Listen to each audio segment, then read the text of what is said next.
oomishaalee qonnaa adda addaa biyya alaatti erguun kan jalqabame baruma kana keessa jechaadha.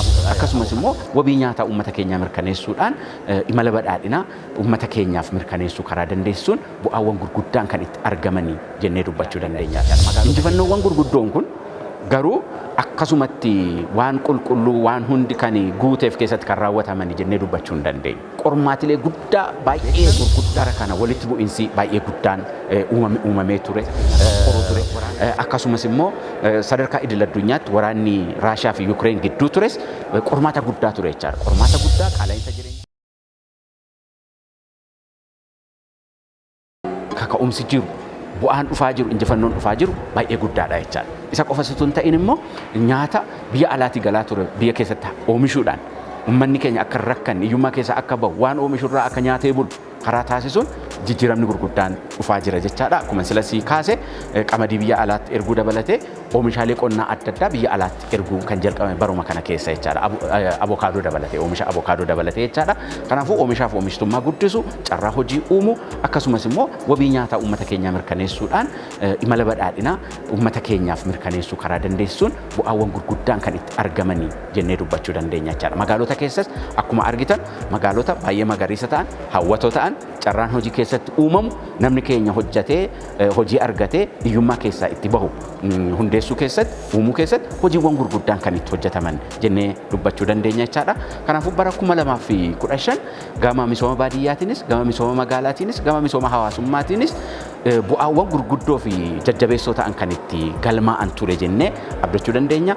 Hojiiwwan bara kana hojjennee milkeessine bu'uura godhannee yoo laallu imala badhaadhinaa uummata keenyaa mirkaneessuu daandii sirriirra akka jiru imala daandii badhaadhinaarra akka jiru yeroo gabaabaa keessatti immoo fedhii fi faayidaa uummata keenyaa mirkaneessine uummanni keenya hiyyummaa keessaa bahuu keessa darbee sadarkaa hawaasaatti sadarkaa nama dhuunfaatti sadarkaa maatiitti badhaadhina mirkaneessee hiyyummaa keessaa akka bahu akka gochuu dandeenyu kan itti ilaalleedha jechaadha. Injifannoowwan gurguddoon kun garuu akkasumatti waan qulqulluu waan hundi kan guuteef keessatti kan raawwataman jennee dubbachuu hin dandeenyu. Qormaatilee guddaa baay'ee gurguddaa keessa darbineeti injifannoowwan kana kan mirkaneessine jechaadha.